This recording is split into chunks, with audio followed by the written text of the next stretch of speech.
My conversation with Keanu introduced me to a warm, reflective, and open young man. He shared easily and openly about how his early life could have led him down a familiar path of drugs, gangs, and trouble with the law. But Keanu chose a different route, and with the steady support of his aunt and uncle, and grounded in his faith, he built a better life for himself. This conversation is a powerful reminder that even in the most difficult circumstances, a boy's future can change when someone steps up and truly shows up. Enjoy the episode. Too many boys today feel lost, alone, and misunderstood. Too many parents feel the same. Behind today's troubling statistics is a generation of boys longing to be seen, heard, and valued. And yet the conversation around boys' emotional lives is still far too quiet. This new season of Unlocking the Parenting Code is here to change that. This season, you'll hear more real conversations with young men, more expert voices on boys' mental health, more solo episodes where I share truths I've learned firsthand, and more wisdom from parents walking this road right now. It's time to open our eyes, open our hearts, and become the change our boys need.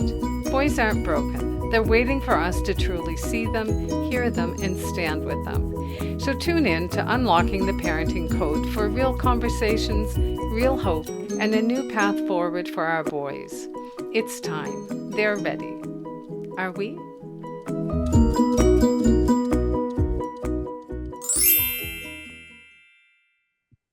Welcome back to Unlocking the Parenting Code, all about boys. I'm your host, Kathy, and today I'm welcoming Keanu Mendoza. Keanu was born and raised in California. He grew up without his mother and father present in his life and spent part of his childhood being raised by his grandmother before she passed away. His aunt and uncle later stepped in, raising him and his brother. Today, Keanu is serving his country in the U.S. Marine Corps, the first in his family to do so, and is also a first-generation college graduate from Southern New Hampshire University, where he has earned both his associate and bachelor's degrees in business administration. And he is 26 years old. Welcome to the show, Keanu. Thank you for having me. So, if someone was meeting you for the first time and really wanted to know who you are, not just what you do, what would you want them to know? That I'm a good person and that I care about my loved ones and my family. What would you say your core values are? Loyalty, respect, and I'd probably say commitment. Probably a lot more, but I feel like those really define me. So, maybe we can start this one a little bit because your upbringing is a little bit different than, what is in the normal range. Can you just share a little bit of what it was like growing up in your world? Sure. So a little bit about me, right? About my upbringing. I grew up in a household without a mother and father present.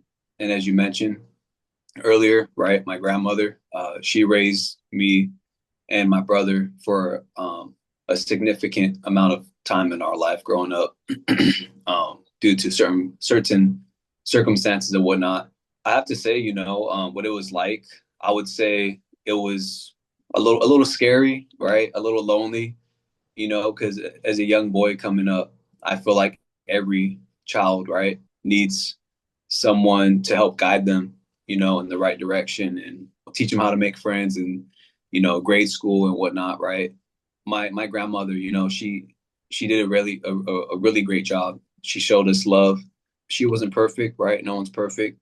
To answer your question, reflecting on it now, it was very uncertain. Do you remember any time that your parents were there? Like, do you remember your mother and father at all? Yes, yes and no. My father, I never met him per se. There's like a vivid memory in my brain of me like seeing him when I don't know how old I was, probably like maybe 5 years old. And all I remember is him coming in like a SUV, and my grandmother had told me like, hey, like that's your father, like you want to go say hi to him, and I was all like, sure. I mean, As a young boy, it's like, okay, like I don't really know what to make of that. I remember seeing him, and all I remember was him giving me a hug, and then I never seen him again. As for my mother, I have some memories about my mother. She was kind of in and out my life growing up, but not necessarily enough in my life to have that dynamic of what a mother and son would typically you would see have. How did your grandmother, or did she, explain why your mom and dad were not around? I'll be honest with you, Kathy. She didn't really necessarily like explain because she didn't have no knowledge about my father. As far as my mother, the dynamic between my mother and my grandmother was very interesting growing up. And what I mean by that is like, my grandmother had custody over me and my brother growing up because my mom, she wasn't stable back then. She didn't financially, she wasn't stable. Mentally, she wasn't stable. And she was kind of on a dark path. The relationship between my mother and my grandmother, it wasn't positive. It was it's quite negative. There was some tension there. My mom, she felt a certain type of way of not having custody of us, of her young boys, right? And I remember as a young child growing up, and you know, which we'll get into a plethora of things. I remember there'd be several arguments between my mother and my grandmother, and those arguments weren't too pretty, and I witnessed all of them. How old was your mom when she had you and your brother? When she had me, I want to say she was like 19 because I'm 26 now and my mother's like 40, 46. I Did was she and your dad stay together? no, based off what my mother told me, like she had, informed me about a little bit about him, growing up, and she also was the one to inform me of when he had passed away. But pretty much to answer your question of like how they met and all that stuff, she had met my father through like a good friend of hers. And from there, I guess they liked each other and whatnot. They started hanging out more, one thing led to another. And, they did what adults do and they had me. Is he the father of your brother as well? No. So this is the interesting part, right? So me and my brother, we have different biological fathers. And my mom and my father, when they had me, my father was already a married man. Was he much older? That's a great question. I'm not really sure. I don't know like how old he was, but I can always find out through my sisters on my dad's family that I also met and came across. So you said your dad passed away. Was that like when you were younger or more recent? He passed away when I was in high school. I believe, if I recall correctly, I was a sophomore in high school, and I found out by my mother. And mind you, just to give you some context, like my whole life growing up, from like elementary school to middle school to high school, uh, my mom, we weren't really in contact like that because she just like I guess had her own thing going on. And I mean, shoot, like we had our own thing going on, right? Like when my grandma passed away, my uncle and that took that leap of faith, picked up the pieces. They finished raising me and my brother. My mother. I mean, I hate to say it, but I mean it's the truth. I'm not gonna sugarcoat nothing. But she just didn't make an effort to reach out. No birthday cards. No saying like, "Hey, son, how are you doing?" Like, Did she have any substance abuse? she did. So tell me a little bit about your brother.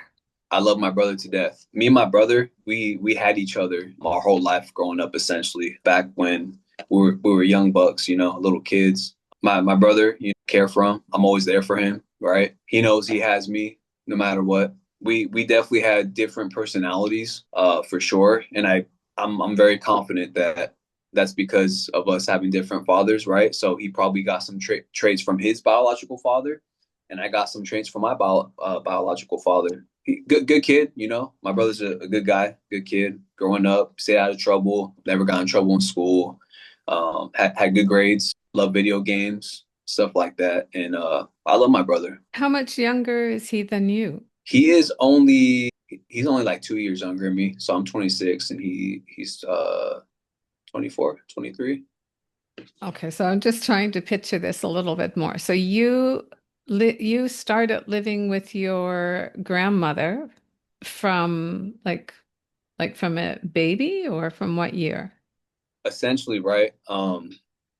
My grandmother had me, from what I know, uh, my grandmother had me and my brother uh, ever since we were babies, essentially. I want to say my mother did kind of like raise me a little bit, me and my brother when we were, younger and babies, but I don't remember. But my grandmother, she had custody, from what I know, she had custody of us for a long time in our life. And there was actually times where my mother and my stepdad, which is you know, her boyfriend, or husband to this day now, they actually lived right next door to us in these apartment complexes in Victorville, California.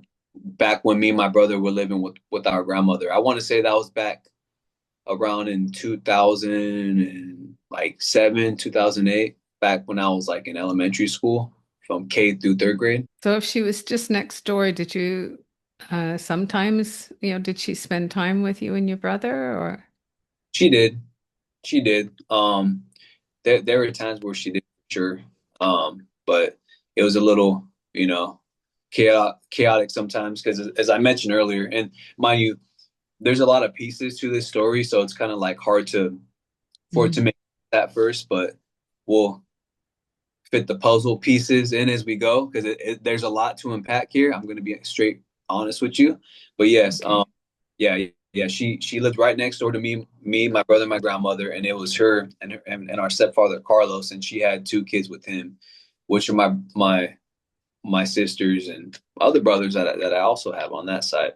And back when I mentioned earlier with that relation dynamic between my mother and my grandmother, with it being negative, part of that had to do with them living next door to us back in Victorville and getting in these nasty arguments because she felt some type of way that for my grandmother having custody of us, and she was trying to fight custody to get custody of us, but we didn't want to go with her. Oh, so but she wanted you. Yeah, she did. Yep. And she was next door and raising two children next door? Yes. I mean, at the time she had my little sister. I won't say none of the names just for their Yeah, privacy. of course. Yeah. But yeah, at the time she had my little sister, and then later on, as time progressed, she had two other kids, another sister, and then a brother. Yeah. Okay. And are you in touch with any of your siblings, like your younger brother? Do you stay in touch with him, or has he gone a different route or? So my siblings on my mother's side, they're very young. One's, I believe, about to graduate high school. So I have her contact. She actually reached out to me a while ago, and I didn't realize it was her, because obviously, like the whole thing's kind of weird. We're like, my mother, we're not in touch right now in this lifetime right now. But yeah, my sister reached out to me and she wanted to see how it was, because me being the oldest out of all of them, the older brother, like of course they want to see what Big Bro's been up to, which we'll get more into. It's a lot to talk about, so. Where is your younger brother today? Like you decided to join the Marine Corps. What did your brother end up getting into? My brother, he actually also wanted to join the military as well. Like it was something he was very excited about because back when me and my brother were in high school, uh, they had this junior ROTC program. Me and him were both in it, and it was each high school has like different ROTC programs with different branches of the military. Ours was a branch of the Air Force, right? So that definitely influenced us and caught his interest as well. But to answer your question, he he did want to join the military, but due to uh medical reasons with with his condition and stuff like that, he wasn't really able to join, and he didn't have like that that commitment, like to take the required steps, Hmm. you know, to even enlist, because it's not like how it is in the movies. There's several Yeah. things. You got to get in shape.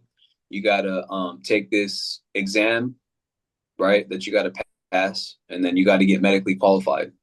So you do those three things, you can enlist and then meet the requirements and whatnot. But my brother, he's actually working two jobs. He works full time at a casino as a security gig, which he loves it. And then he works another job at like another security part-time job. So that's what he does. He's also making something for himself. Like he hasn't followed a path similar to your mother's or going down that kind of a road. He is living a Yes, good life. yes, yes, Okay. yes. Clean record, right? Clean slate. And that's one thing. Like I really want to highlight, on this podcast. Like I love my uncle to death. I love my aunt to death. I tell them any chance I get to tell them like, hey guys, like, you guys are like my guardian angels. You guys are the reason why we are here in terms of, being the young men you help finish molding, right? Picking up the pieces when my grandmother had passed. I will always love and cherish and respect the heck out of my uncle and aunt. Like they are my parents, Like there's some days where I'll call them and I'm like, hey, like I'll call him pops, I'll call him unc, I'll call him big bro, because we just have like that dynamic, and it's beautiful. And I would do anything for them to keep them safe and to take care of them, like just like how they did us. It's crazy, right? Because my uncle, like he was very stern on us growing up, which I'm so happy. Like everything he did, like there'll be times I'm like, damn, like I remember when you told me that, and like I was stubborn about it.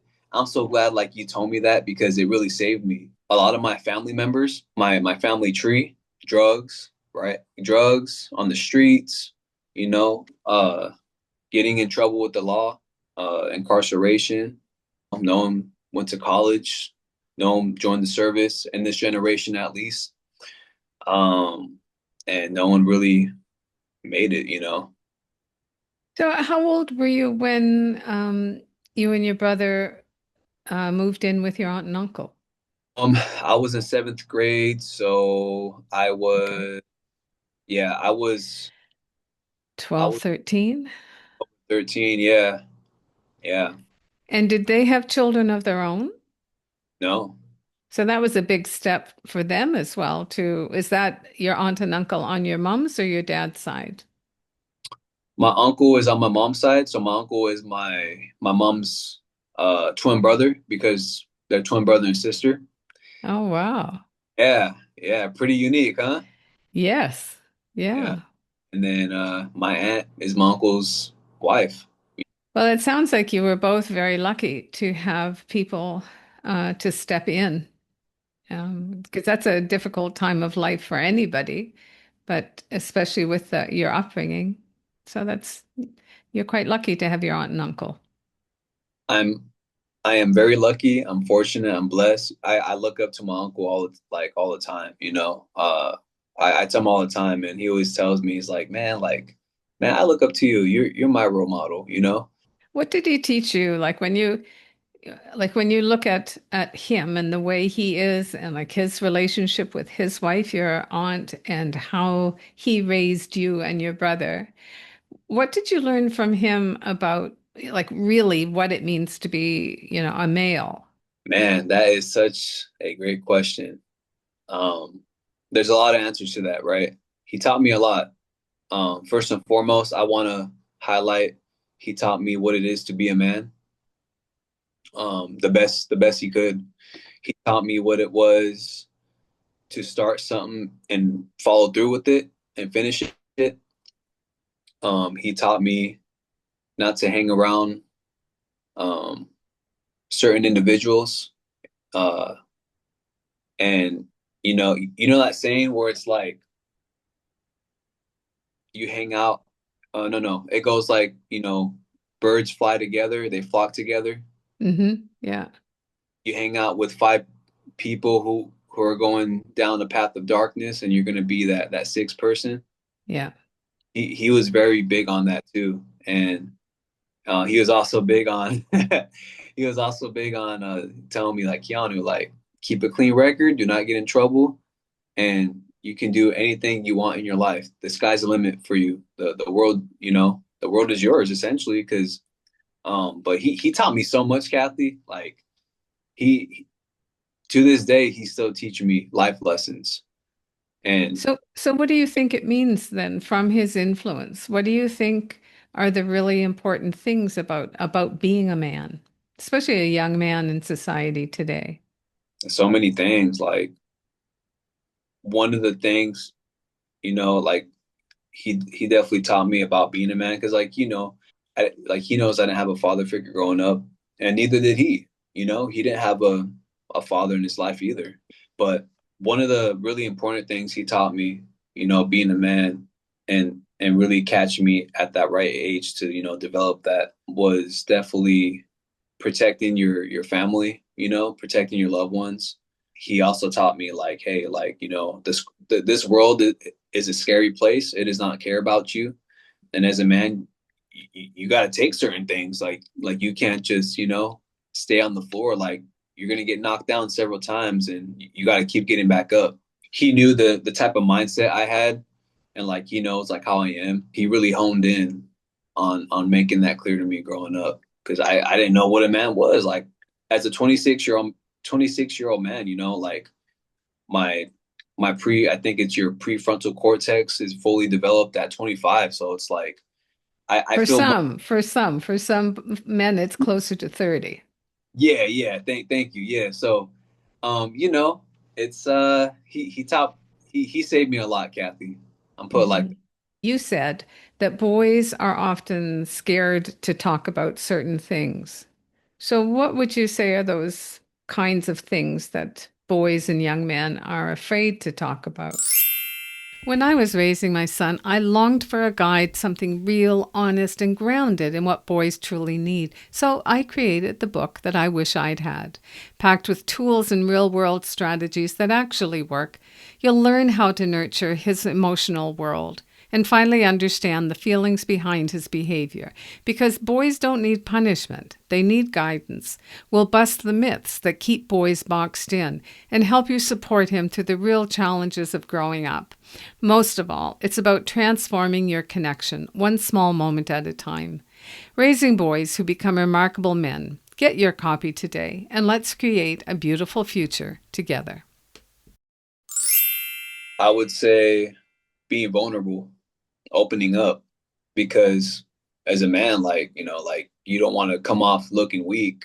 A lot of that has to do, I feel like, depending, your upbringing. I know for me personally, my upbringing, like, I didn't really have no guidance like that, like, hey, like, it's okay to talk about these things, this and that. Like, it just, I would say opening up, being vulnerable, and just talking about your emotions and your feelings. So, do Because you do that in the environment that you're in now? Because you're in a very uh, masculine environment, being in the forces. Do you find there are opportunities for men not to have to keep on that stoic, front, that you can be vulnerable and be yourself? absolutely. Several opportunities. I mean, for me, like, I have good relationships, good friends that I made. And even with my uncle, like, I'm able to open up with him. But I mean, just being in my position, at least, for sure. The military is great at providing resources, to talk about certain things. And, they give you, like, like the numbers, and, like, there's a plethora of resources that they have. As a man, I feel like it's not always, that simple to be like, oh, you know what? I'm gonna go talk about my feelings with someone.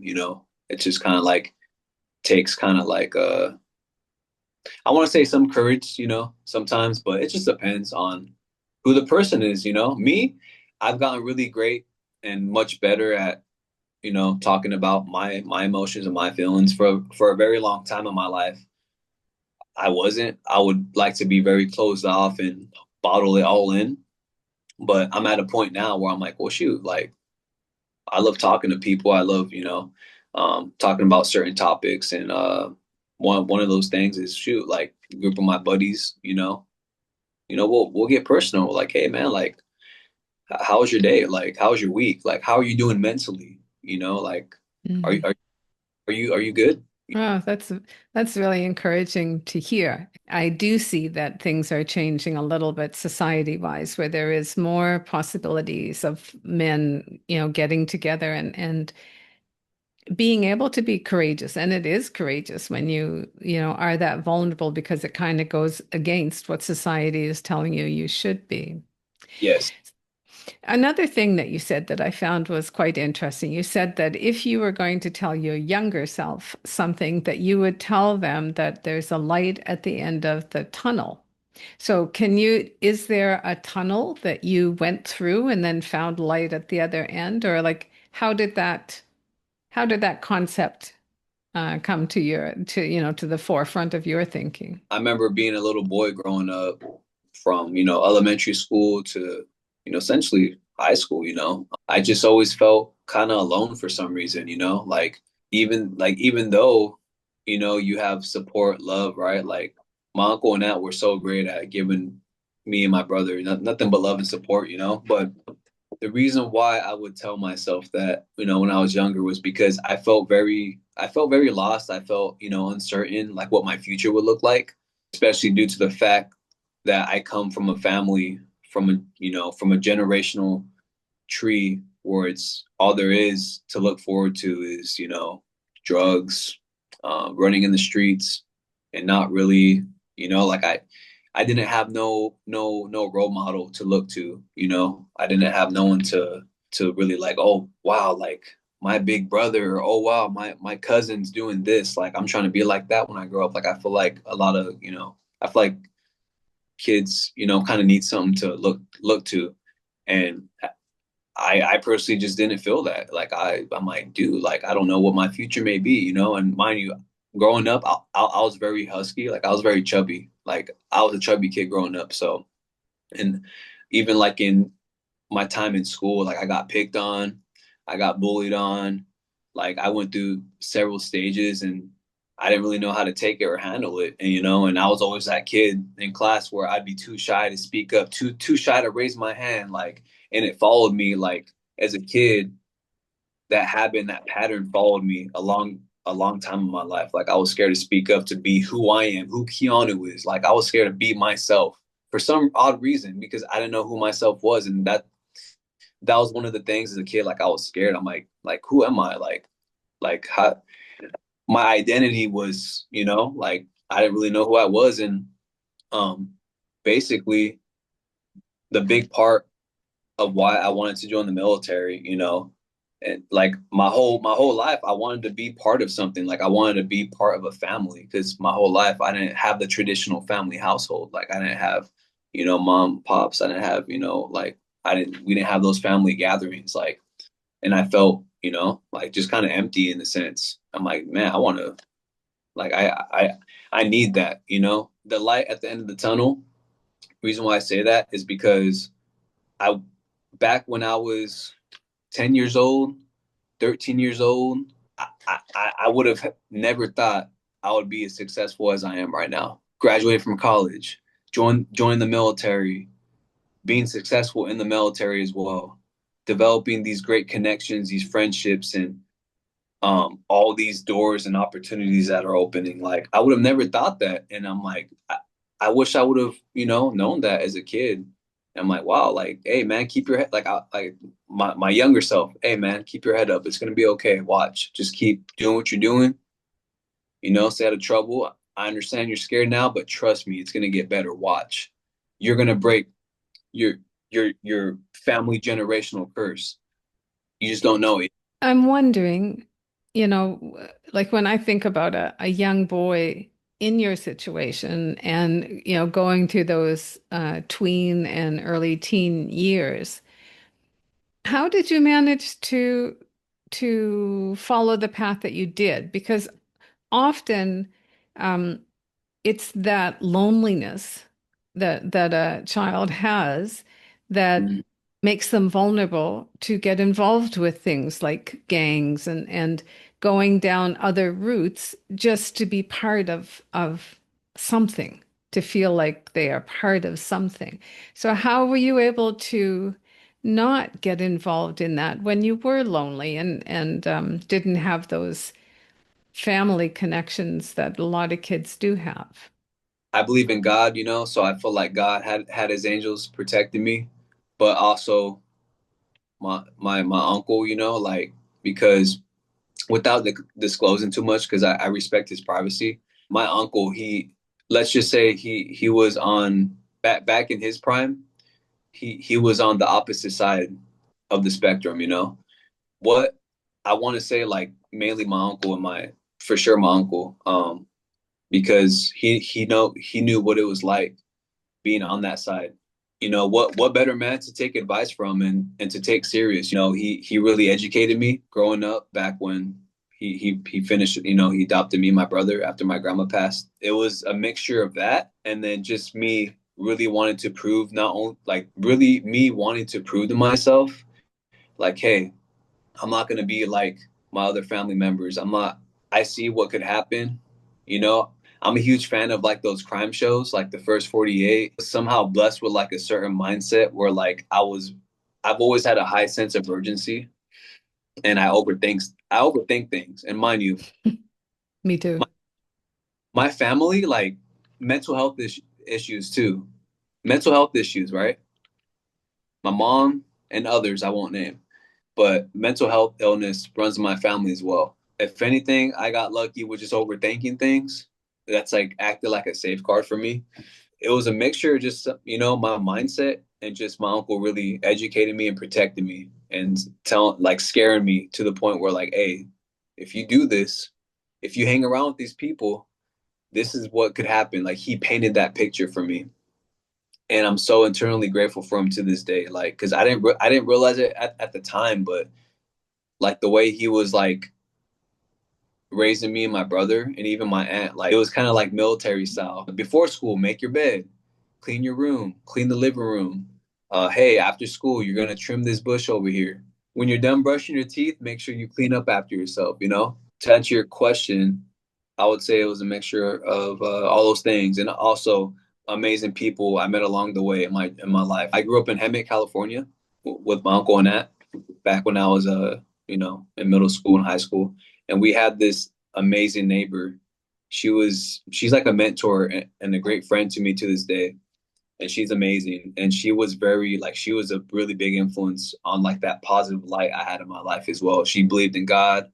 She introduced me to church. I used to like, sing and do like little gospel raps, and she had so much wisdom, just like my uncle, so much wisdom. And I still talk to her to this day.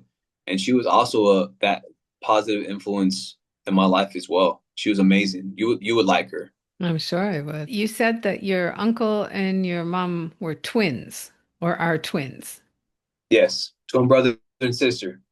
Okay. And if I understand what you said, it sounds like they both had real challenges when they were younger, but your uncle seemed to have turned his life around. So how did he do it? That would have been an influence on you as well to know how he changed his story. Absolutely. Yes. And I'm so glad you brought that up. So just to give you some additional context, my uncle, it's my uncle, my mother, my aunt, and then my other uncle. My other uncle had passed away due to an overdose.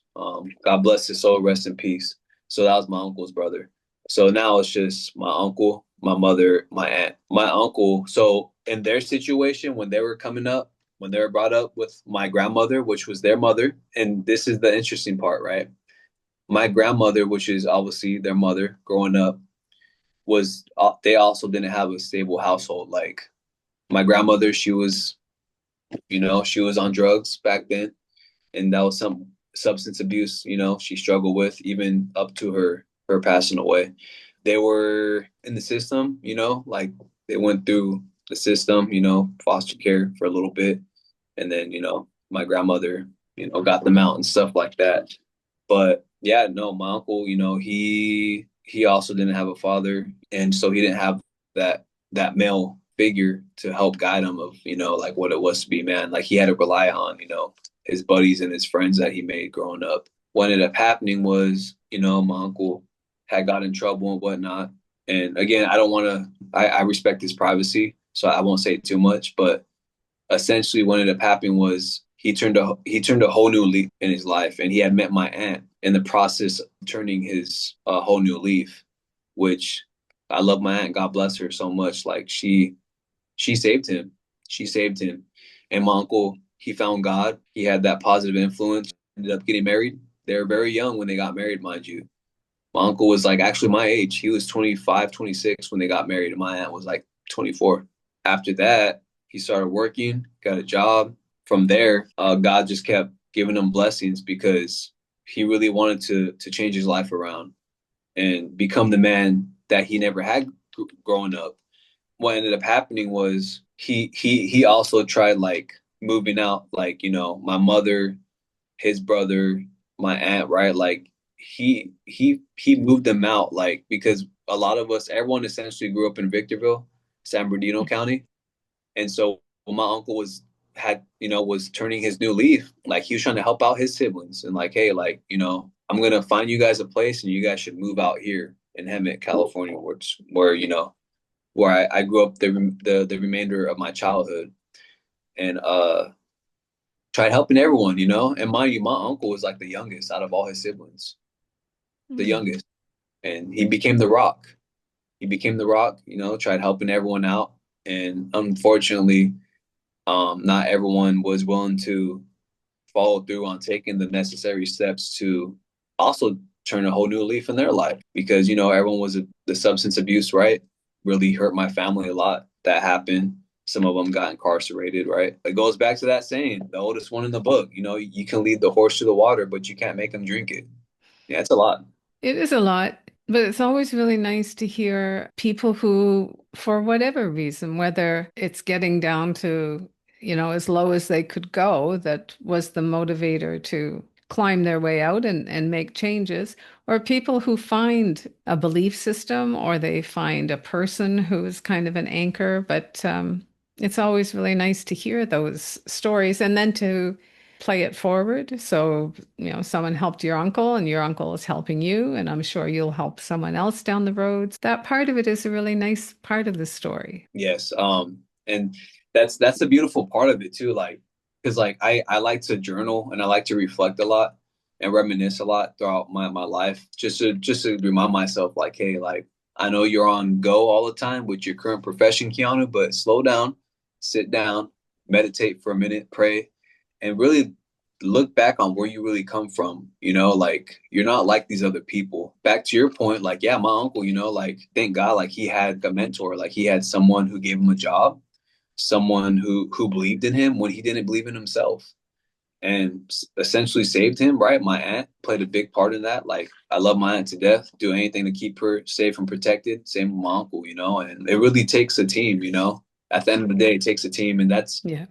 another thing that my uncle taught me was, hey, like you can't do everything by yourself, and that's one of the things that the Marine Corps taught me as well. Like from the start of training, like it takes a team to really make it, and that's really, I can't think of the word right now, but that's life in general. Like it really takes a Yeah. team. You can't do it by Yeah. yourself.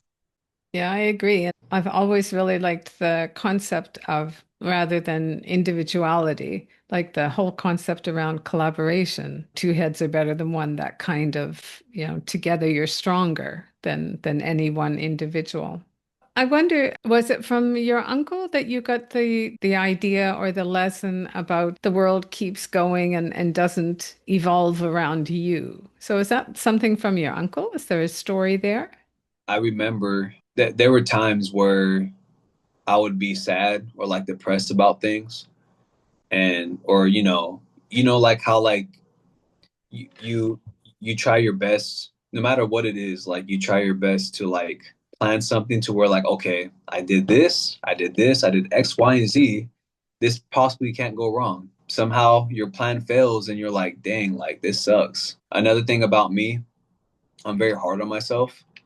And so there were times where like there'd be certain lessons I'd go through, and I would open up and I would talk to my uncle about it. And he'd be like, hey, like Keanu, at the end of the day, the world keeps spinning, the world keeps going. Cry about it, like I'm here to sit in the mud with you. But just know, like, tomorrow's a new day. The world's gonna keep going regardless. So, like, keep your head up. Like, you have so much to be happy about, so much to be proud about. And yeah, to answer your question, I mean, come and think about it. Yeah, I definitely he was the first one that told me that for sure. Like, hey, like, the world is gonna keep going and it doesn't revolve around you, it doesn't revolve around me, around no one. And it's funny because being on this planet for 26 years, even there's been times where like I've been searching like there's been times where I've been in certain rooms, if it's work or if it's just, at an event or something. People have said that, like, hey, man, like, the world doesn't revolve around you, right? Like, because it's so true. It's like, Yeah. you know, so it's very interesting how that uh kind of followed me my whole life. Did he have anything to do with your idea about you said that the world wants originals, not copies? Or is that something that you have come up with on your own? Honestly, it's something that I learned on my own just due to the fact. So earlier I mentioned like I was scared to be myself, or I didn't really know how to, because I noticed like a long time in my life, I would try to, obviously we're human beings and we're sponges, we can get easily influenced, and I noticed like I would try to be someone else, or like try to act like someone else because I was scared to be myself. And I learned, I'm like, man, screw this, man. Like, there's only one me. Like, someone else may have my name, but there's really on me. I learned, I'm like, man, like I've learned to like love myself enough, like having matured and whatnot. Um, man, like yeah, the world does want originals. No one wants a copy of someone else. Like that's boring. It's like you're trying to be someone else. Like no, like who are you? Like I want to say it's definitely something I learned. Just I guess the older I get, I've gotten and the mature. I'm like man, like I like how I do those certain aneurysms, or like I'll make people laugh and be very talkative. And sometimes I'll be very quiet. I'll be very observant. People ask me, oh, are you introvert? Are you extrovert? I'm like, honestly, it just depends what day, I guess. I don't know. It depends. Like some Yeah. days I'll be very talkative. I'll go into work with a lot of energy. Some days I'll just be kind of tired and I'll be kind of monotone and Yeah, to answer your question though, it's something I learned on myself. Something I learned. So, okay, so thinking about being a young man in your 20s and having that kind of thinking of being original, what would you say was the hardest lesson that you learned in your 20s? And that's a good one. I want to say the hardest lesson I learned is this like referring to just like in general or like to the Just original life. life. Ooh, I Yeah. love it. I love it. All right. Dang, because I'm 26, so I still got some time before I'm 30. Dang, the hardest lesson so far, I would say I have to think about this one because like there's several things I went through in my 20s. Dang, that's a hard one. I have to think about that one. Well, one of the reasons I asked is because, like, I think from experiences I've had and young men that I've gotten to know, I really think that the 20s are the most challenging years for young men. And and so that's why I was interested because so many young men go through so many things. It's a turbulent time from what I see. And It is. so most men have stories like, in their 20s where Yeah. for some reason or another, they have learned something the hard way. You know what? I think I just thought of one. Um, the hard actually, yeah, this is a good one actually. So, one of the things I definitely learned for sure, like hard lesson in my 20s is that people change. I'm talking like childhood friends, siblings, people change, and either people change for like the good, you know, like hey, like because of what they got going on, but then people change. It's like, dang, like I would have never thought you and like you would turn out like this. Like Mm. where's the person I used to know like all these years? Like that, yeah, no, for sure people change, and that also that just because someone like portrays to be a certain way, like you can't necessarily like just be so fast to let your guard down and like trust them or like take their word for it. Like you have to pay. I learned to pay attention to people's actions versus their words. I would think too that because, like you say, you're the first one to, go to university, to go to the into the military. So I would think that you would be different. So if you're getting together with people that you grew up with, or, people that were your peers, you would Mm, be coming back into that group a different man, than what they remember. So yeah, yes, so you can really go one way or the other as far as change goes. yes, I 100% agree with you on that, and it's crazy because like um even though like I've accomplished so much so far, and you know I'm very proactive, and like I have so many plans of things like I still want to accomplish and goals. But it's crazy because like even though I'm in a great profession right now, I finished my undergrad, right? I just applied for my MBA program, my Master of Business Administration program. I got accepted already for next year in April, For so you. that'll be great. I'm looking forward Mm. to it, you know. And like one thing I've learned about me, it's like as soon as I finished like my bachelor's, like I thought before like when I first started back in 2022 with my college journey, like I thought, okay, back then I was like, okay, man, I'm just gonna, you know, get my bachelor's and I'm gonna be done. Like I'm gonna be so happy when I'm done. I'm gonna be relieved. Tell me why I finished my bachelor's this year, just last month, and I'm still hungry. I'm like, I want more. Like I want to go for my MBA. The only limits we all have are those that we place on ourselves. I was just um, a couple of weeks ago, same kind of thing. I love to learn, absolutely love learning. And even though I'm at this age and stage in my life, one of the things my son said was, Mom, did you ever think about trying to get your PhD? And when I started looking into it, I thought if I had have known this is, how it goes when you're trying to get your PhD, I would have done it right after my master's. It was kind of, yeah, I think you get hooked on not necessarily the paper that comes with it, but there's recognition in that Yeah, paper. People listen to you, even though yeah, you might be saying the same thing. If you've yes. got the paper, you don't have the paper, your voice is heard differently. But so I would, just on the side here, when you're finished your master's, see if you feel like going in for a doctorate. It's kind of like, why not? I love that, right? Because like I mean, like obviously not knowing nothing about college, you know, growing up, like, you know, whenever we hear doctor, for me at least, you know, I think, okay, medical doctor, doctor of education, and like that's it. But I also learned that there's a doctor in business too, which I didn't even know was a thing. I'm like, doctor in business? And like I'm like Yeah.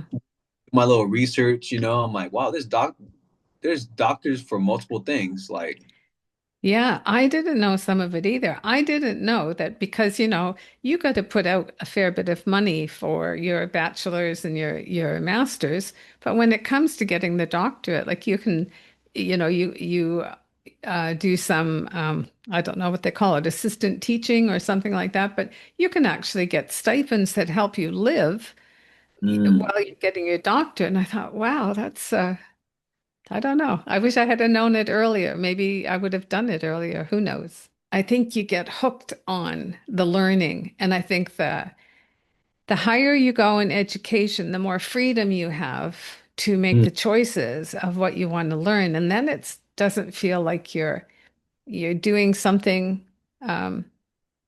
that's going to take the energy out of you. It's like you're learning about stuff that you really want to learn about, and I don't think it gets much better than that. And like Obviously, I'm an educator, so like obviously this is kind of my world. exactly. And like you know what's crazy about that too? Like I was I, I was actually a better college student than I was a high school student. Oh, me too. Like I was surprised. I'm like, because like when I first started my journey, I was very scared. I'm like, ooh boy. I was like, man, I was an average high school student. Like, granted, I got the perfect attendance award, but like I didn't take no Yeah. advanced placement classes or nothing like that. And so I'm like, dang, like I really made president's list twice. I got cum laude. I got honor roll like 12 plus times. And then I got inducted to this honors society. And I'm like, wow, like I would have never thought, you know? And like back to your point, like our mind is very powerful because it's like it comes back to us placing those limits on us. And it's like you'll never know what you're capable of, you know, if you don't put in the effort and the commitment. Like even me getting in shape, you know, and losing the weight for the military, that was more mentally hard than it was physically because you know you gotta stay disciplined. You know, like you gotta eat right, eat healthy, and it's like wow, like if I would have never believed in myself or followed through, or even after taking the ASVAB freaking 5 plus times, and just me never giving up, you know, hiring that tutor to help me pass to join the military. I'm like, holy moly, like I actually did it. Like I was crying with my family, and it was like winning the Super Bowl because like, oh shoot, like no one's ever Yeah. done this,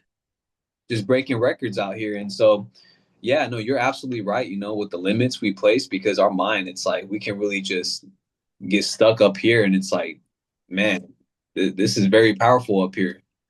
Very. And sometimes I don't think that we develop the skills for resilience enough. And so we fail once, we might try it twice, and then we give up.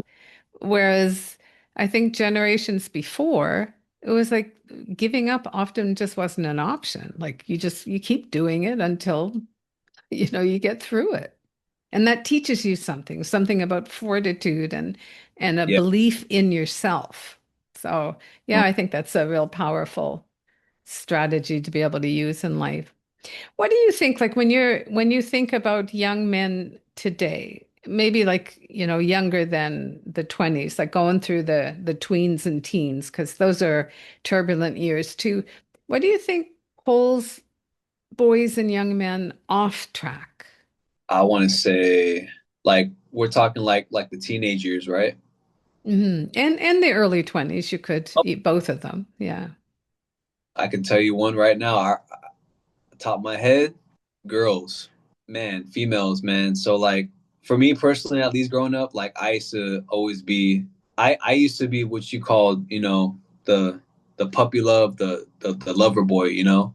And I feel like one of the things that can pull men off track is, you know, like getting, you know, sucked up, caught up with someone, but like, you know, you should really be focusing on yourself and developing yourself. And for me, the struggle was like as a young boy, since I didn't really get that love like that growing up, like I think the reason why I would crave for like that type of affection from like, you know, like a girl, whatever, was because I didn't really get that as a young boy growing up and just, you know, not having all the pieces there, which is fine. But I want to say, you know, um, for sure, I would probably say, you know, girls, and I would say also, I would also say hanging out with certain people, and influencing them the wrong way, you know, and whether that's, you know, making bad decisions, bad choices. What I like to say is following the crowd, you know, like it's okay to be it's okay to be the outcast. It's okay to, you know, not try to fit in to be cool, you know. Like I wasn't the cool kid growing up. Like I barely had friends. Like granted, I had two great. My circle was always small, which is great, right?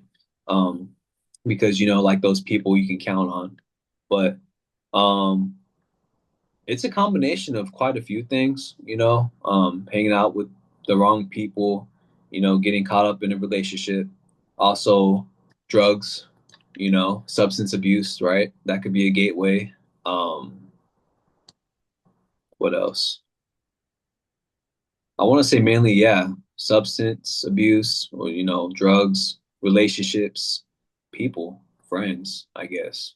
So the world today for young men seems to be quite polarized, especially in North America, maybe globally, but from what I see, mainly in North America. And you have these things that they talk about the loneliness epidemic. They talk about the boy crisis, the changes in how successful women are becoming, and that men are not, keeping pace with things. From your perspective, how do you see it getting better for young men? Because there are challenges, and it's really easy when you are conflicted from messages that society is giving you. It's really easy to choose paths or routes that aren't going to serve you well long term. How do you think society or parents or mentors support young men better? I want to say, at least for mentors, like giving that constant support and advice is very crucial. I feel like I like how you brought up, how society really does like to pressure us. Like it could be for both men and women. I would say, just them informing, young men and even young women like that just because society says this doesn't mean that's necessarily true or like you have to, follow suit per se, to like try to make it, I guess, like the world is a very interesting place and it's very big, I mean, we live in America. I'm glad I was born in America because, plenty of opportunity. Very, very lucky I wasn't born in like a third world country where it's much rougher and tougher at. I want to say support is very big and just having a mentor or just having someone you can really trust and talk to and like a family member or if that's a close friend or whatever that may look like for someone is very crucial to help, someone's um endeavors that they may go through, because and also I want to say we should keep in mind too, like especially like in our younger years, like I'm no doctor, nothing like that, but in our younger years, I feel like people, like could be naive. We're still learning, and life there's really no blueprint on life, and that life is filled with continuous lessons that we have to go through, no matter what. And it's really about how we react to those lessons and what every action has a reaction? That's a tough question, really, because it depends on the person. It depends on the environment. For me, at least, having that love, that support, and that person in your corner telling you, like, hey, I know you may not want to hear this, but this is how it is. Like, it's very important to not have that yes man, that yes woman, or whatever who that is. Like What about social media? Like how, because there's always lots of talk about how that is influencing young men, young women. From your perspective, what are the things to be mindful about social media, and what's something to be cautious about? I love that. So social media, right? It's not the real world. Everyone's putting on a facade. Everyone's gonna show you what they want, what they want you to see at the end of the day. And for young men, like for me, like I'll put myself out there, like straight up. Like there were times where like I would be, they call it death scrolling, just Hmm. scrolling through, watching reels. And there's been times where 2 hours, 3 hours went by. I'm like, holy moly, like I've really been Yeah. on my Instagram for so long. And little did I realize it, little did I know, I didn't realize I was like comparing myself to like other people. Yeah. And and there were like times where like I would watch like certain, even on YouTube, like certain influencers or certain freaking people who have a lot going on for themselves, where that's successful, they got the money, they got the fame, or whatever that may be. Like I didn't realize it, but like I was like I was eating into that and I was comparing myself to that individual's situation, and I didn't realize how like it would start affecting me, and like man, like why am I sad? Like am I, But I thought about it and I did some research. I'm like, oh wow, like I was really comparing myself to someone else's success and to someone else's life, but it's like no, like love your life, love you. Like so I would say social media is both a good thing and bad thing because young men should be mindful about the amount of time that they spend on there, and that not to really believe everything you see on there because it's not always what you think it might be, like someone could be putting on a whole facade, and even certain, advertisements, like it could be a dangerous place, but it could also be a place where, you could use it for your advantage, to promote yourself and stuff like that.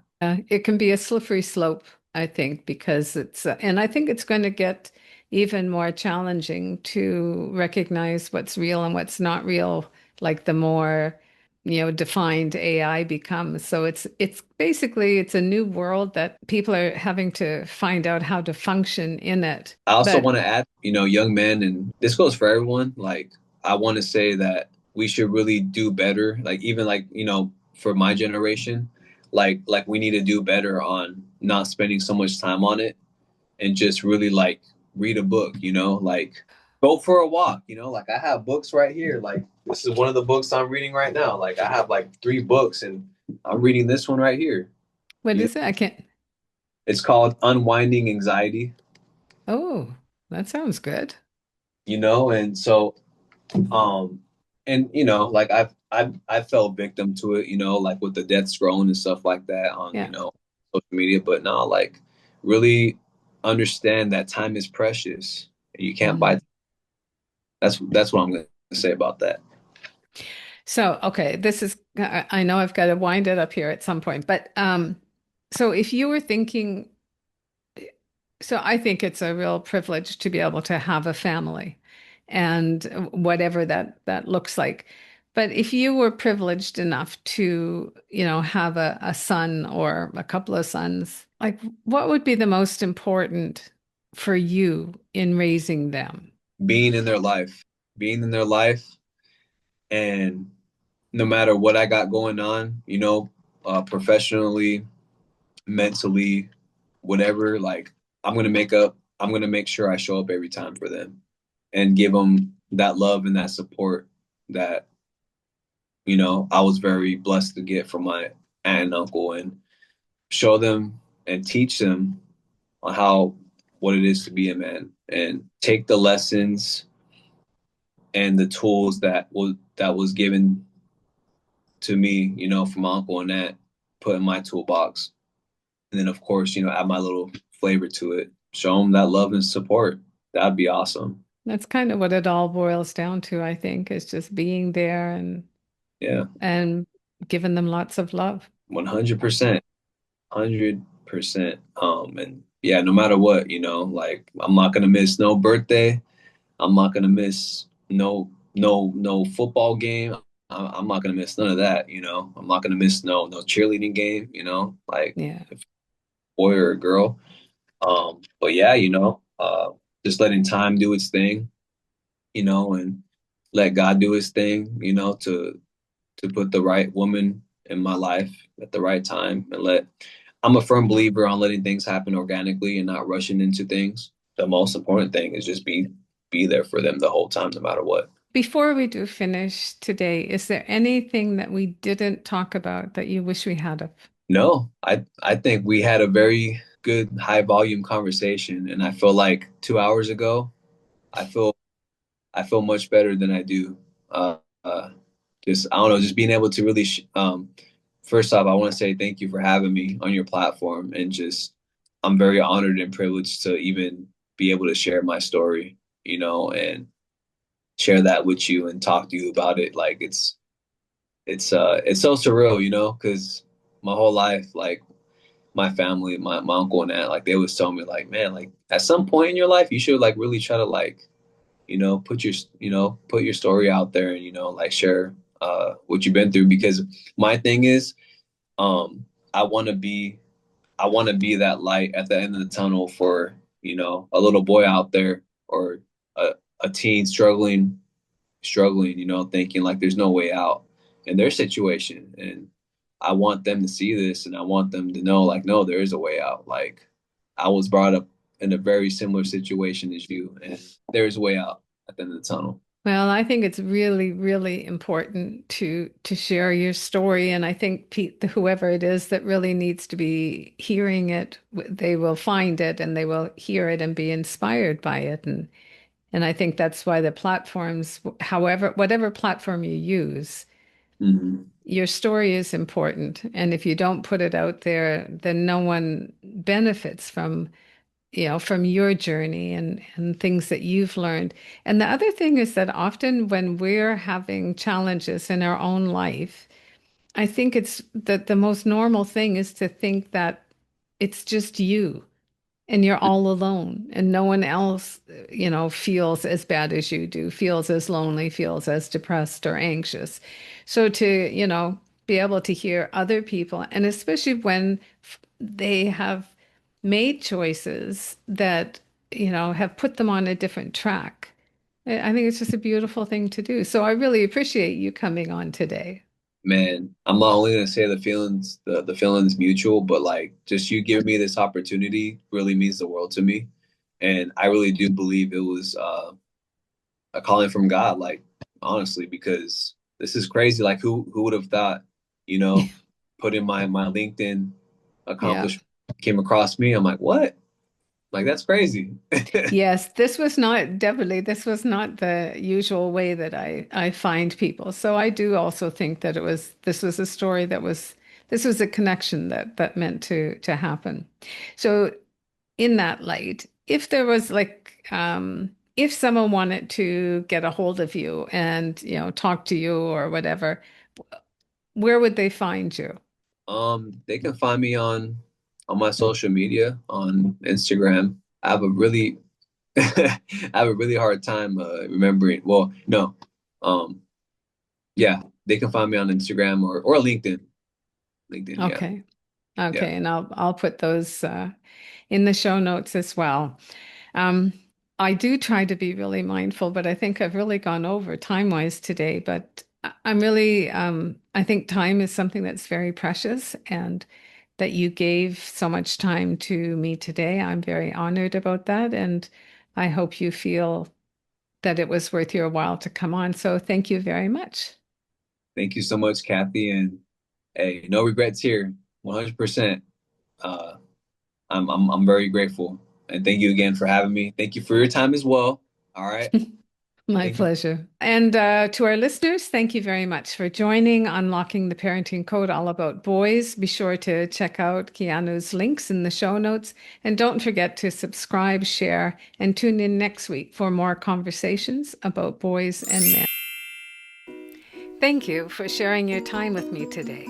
Every conversation we have here is a step toward raising boys who feel seen, heard, and deeply valued. If you're looking for more support on this journey, I invite you to visit me at sonhoodcoaching.com. You'll find a link in the show notes. And as always, thank you for being part of this important movement. Until next time, take good care.